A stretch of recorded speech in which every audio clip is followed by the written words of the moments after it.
பாஹுகர் என்கின்ற மன்னரை பற்றி கூறினார் சுக மகரிஷி. அந்த மன்னர் யுத்தத்திலே தோற்றார். எதிரிகள் அவரை வென்றுவிட்டார்கள். அதனால் பாஹுகர் தன்னுடைய ராஜ்யத்தையும் அனைத்தையுமே இழந்துவிட்டார். எந்த பொருளும் இல்லாதவராக ஆகிப்போனார். அதனால் தன் மனைவியுடனே வனத்துக்கு சென்று விட்டார், காட்டுக்கு சென்றார். அங்கேயே வயதாகி மரணித்தும் விட்டார். அவர் மரணமடைந்த போது பாஹுகரின் மனைவி கர்ப்பவதியாக இருந்தார். பாஹுகர் இறந்தவுடனேயே அவருடனேயே உடன்கட்டை ஏற விரும்பினார் அவருடைய மனைவி. ஆனால் அதை பார்த்தும் அவர் கர்ப்பிணியாக இருப்பதை அறிந்தும் ஔர்வ மகரிஷி என்கின்ற ஒரு மகரிஷி அதை தடுத்து விட்டார். அந்த பெண் ராஜாவின் பத்னி பாஹுகருடைய மனைவி பாஹுகரின் உடலோடு உடன்கட்டை ஏறி விடுவதை அவர் தடுத்து விட்டார். ஆனால் அந்த ராணியின் மற்ற சக்களத்திகளோ, அதாவது பாஹுகரின் மற்ற மனைவிகளோ தங்களுடைய சக்களத்தி கருவுற்றிருப்பதை அறிந்து பொறாமை கொண்டார்கள். அதனால் அந்த சிசுவை கொன்றுவிட விரும்பினார்கள். அதனால் தங்களுடைய சக்களத்திக்கே உணவிலே விஷத்தை கலந்து கொடுத்து விட்டார்கள். நல்ல வேளையாக அந்த விஷத்தினால் தாய்க்கோ மகனுக்கோ எந்தவிதமான ஆபத்தும் ஏற்படவில்லை. ஆனாலும் அந்த விஷத்தின் ஒரு சிறிதளவு வீரியத்தினாலே குழந்தை விஷத்தோடையே பிறந்தது. அதனால் அந்த குழந்தைக்கு சகரர் என்கின்ற பெயர் ஏற்பட்டது. சகர, கர என்றால் விஷம். சகர என்கின்ற சொல்லுக்கு விஷத்தோடையே இருப்பவர் என்று பொருள். உரிய காலத்திலே உரிய வயதிலே சகரர் சக்கரவர்த்தி ஆனார். அவரை அவர் தாயாரின் கர்ப்பத்திலே இருந்தபொழுதே காப்பாற்றியவர் ஔர்வ மகரிஷி என்று பார்த்தோம். அதனால் சகர மன்னர் ஔர்வ மகரிஷியையே தன்னுடைய குருவாக கொண்டார். அந்த ஔர்வ மகரிஷியின் உத்தரவுப்படியே அஸ்வமேத யாகம் செய்து பகவானை ஸ்ரீமன் நாராயணனை பூஜிக்க விரும்பினார். ஆனால் அவர் அஸ்வமேத யாகம் செய்வதனால் பொறாமை கொண்ட தேவேந்திரன் அந்த யாகத்தில் இருந்த குதிரையை கவர்ந்து சென்றார், அபகரித்து கொண்டு சென்று விட்டார். குதிரை இல்லாமலோ யாகத்தை பூர்த்தி செய்ய முடியாது. அதனால் சகர மன்னருடைய இரண்டாவது மனைவியாகிய சுமதி என்பவரின் குமாரர்கள் குதிரையை தேடி சென்றார்கள், பூமியை வெட்டினார்கள். தேடி தேடி கபில மகரிஷியின் ஆசிரமத்தை அடைந்தார்கள். அங்கே தங்களுடைய தந்தையின் யாக குதிரையை கண்டார்கள். உடனே சற்றும் முன்பின் யோசியாமல் அந்த கபில மகரிஷிதான் அந்த யாக குதிரையை திருடிக்கொண்டு வந்துவிட்டார் என்று முடிவு செய்து விட்டார்கள். குதிரையை திருடிக்கொண்டு வந்துவிட்டு இங்கே ஒன்றுமே தெரியாதவன் போல் கண்களை மூடிக்கொண்டு தியானத்திலே இருப்பதை போல் இருக்கின்றான், இவனை விடாதீர்கள், கொல்லுங்கள் என்று கூச்சலிட்டு கொண்டு கபில மகரிஷியின் மீது பாய்ந்தார்கள். பலவிதமான ஆயுதங்களால் அந்த மகரிஷியை தாக்குவதற்கு முற்பட்டார்கள். இது தேவேந்திரன் செய்த சூழ்ச்சி என்பதை அவர்கள் அறிந்திருக்கவில்லை. கபில மகரிஷியும் இங்கே என்ன நடக்கின்றது என்று கண்களை விழித்து பார்த்தார். அந்த பார்வையிலேயே அந்த சகர குமாரர்கள் அனைவரும் பஸ்மமாகி எரிந்து சாம்பலாகி போனார்கள்.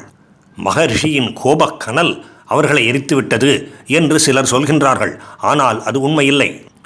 ஏனென்றால் கபில மகாமுனி சத்துவகுணமே உருவானவர், சுத்தமான சித்தத்தை மனத்தை உடையவர், சாங்கிய யோகத்தை உலகத்துக்கு தந்தவர். அந்த யோகத்தின் உதவியினாலே பல சாதகர்கள் பிறவி கடலையே தாண்டுகின்றார்கள்.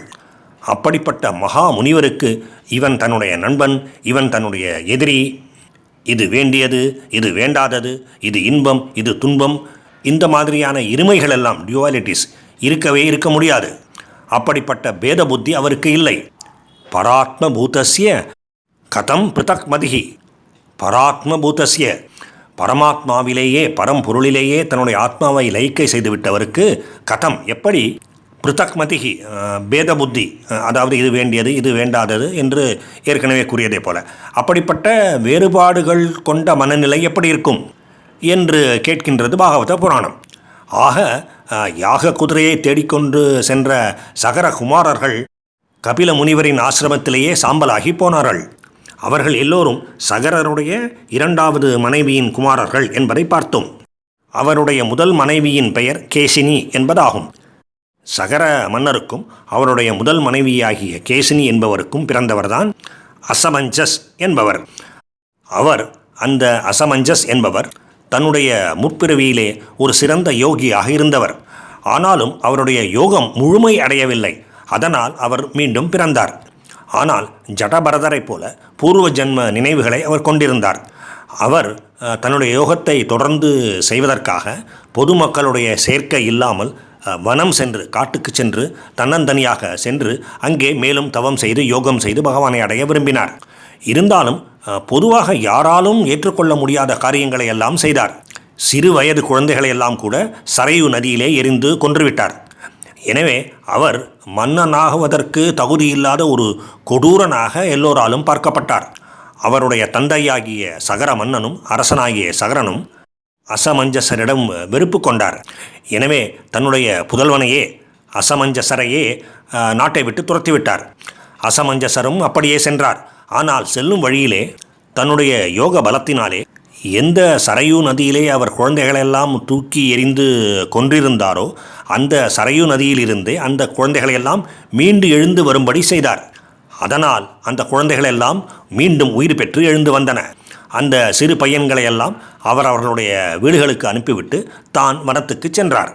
இப்படிப்பட்ட காரியத்தினாலே அவருடைய பலத்தினாலே யோக மகிமையினாலே பொதுமக்கள் அனைவரும் மிகுந்த வியப்பை அடைந்தார்கள். அரசனும் விஷயம் தெரியாமல் தன்னுடைய மகன் அசமஞ்சஸ் எவ்வளவு பெரிய யோகி என்பது தெரியாமல் நாட்டை விட்டு துரத்தி விட்டோமே என்று வருந்தினார். அப்படிப்பட்ட யோக வலிமை கொண்ட அசமஞ்சஸ் என்பவருடைய குமாரர் தான் அம்சுமான் என்பவர். அந்த அம்சுமானுக்கு, அதாவது தன்னுடைய பேரனுக்கு சகர மன்னர் கட்டளையிட்டார். யாக குதிரையை காணவில்லை, அதை தேடிச் சென்ற உன்னுடைய சிற்றப்பன்மார்களையும் காணவில்லை. எனவே யாக குதிரையையும் உன்னுடைய சிற்றப்பன்மார்களையும் தேடிக்கொண்டு நீ சென்று எல்லோரையும் மீண்டும் அழைத்து வா என்று உத்தரவிட்டார். அப்படியே அம்சுமானும் தன்னுடைய சிற்றப்பன்மார்கள் சென்ற வழியிலேயே சென்றார். அவர்களை மற்றும் அந்த குதிரையை தேடிக்கொண்டு சென்றார். இவ்வாறு சென்று சென்று கபில மகரிஷியின் ஆசிரமத்தையும் அடைந்தார். அங்கே யாக குதிரையை கண்டார். மேலும் ஒரு பெரிய சாம்பல் மேட்டையும் கண்டார். அவருடைய சிற்றப்பன்மார்கள் அனைவரும் எரிந்து சாம்பலாகி போயிருந்தார்களே, அந்த சாம்பல் மேடுதான் அது. கபில மகரிஷியையும் பார்த்தார் அம்சுமான். கைகளை கூப்பிக்கொண்டு அந்த மகரிஷியை வணங்கினார், நமஸ்கரித்தார். பகவன், தாங்கள் பரம்பொருளே ஆவீர்கள். தங்களை பிரம்மதேவரால் கூட அறிய முடியாது. அப்படி இருக்கும் பொழுது அந்த பிரம்மதேவரால் சிருஷ்டிக்கப்பட்ட அஞ்ஞானிகளாகிய எங்களால் எப்படி அறிய முடியும்? தங்களுக்கு நமஸ்காரம். தங்களை தரிசித்ததனாலேயே என்னுடைய சகல பாவங்களும் தீர்ந்து போய்விட்டன என்று வினயமாக துதி செய்தார். அம்சுமானிடம் மனம் மகிழ்ந்தார் கபில மகரிஷி. உன்னுடைய பிதாமகராகிய பாட்டனாராகிய சகர மன்னனின் யாக குதிரையை நீ கொண்டு போகலாம். அதன் மூலம் அந்த யாகத்தை வெற்றிகரமாக முடியுங்கள், நல்லபடியாக பூர்த்தி செய்யுங்கள். ஆனால் உன்னுடைய சிறிய தகப்பனார்கள் சிற்றப்பன்மார்கள் அனைவரும் எரிந்து போய் சாம்பலாகி போய்விட்டார்கள். அந்த சாம்பல் மேடுதான் இது. அவர்களுக்கு கங்கையின் நீரினால் மட்டுமே நல்ல கதி உண்டாகும், வேறு எந்த வழியும் இல்லை என்றும் அறிவுறுத்தினார். அதை கேட்ட அம்சுமான் அவரை பிரதட்சணம் செய்து வலம் வந்து நமஸ்கரித்தார். அந்த யாக குதிரையையும் கூட்டிக் கொண்டு அயோத்தியா நகருக்கு திரும்பி வந்தார். சகர மன்னரும் அந்த குதிரையை கொண்டு யாகத்தை பூர்த்தி செய்தார். அதன் பிறகு தன்னுடைய ராஜ்ய பாரத்தை அவர் இறக்கி வைக்க விரும்பினார். தன்னுடைய பேரனாகிய அம்சுமானுக்கு பட்டாபிஷேகம் செய்து வைத்தார். தன்னுடைய குருவாகிய ஔருவ மகரிஷியின் உத்தரவுப்படி அவர் உபதேசித்த வண்ணம் உத்தமமான கதியை அடைந்தார். ஆக சகர மன்னர் யாகத்தையும் நல்லபடியாக பூர்த்தி செய்து முடித்தார். மேலும் தானும் தன்னுடைய பேரனுக்கு பட்டாபிஷேகம் செய்து வைத்துவிட்டு நல்ல கதியை அடைந்தார்.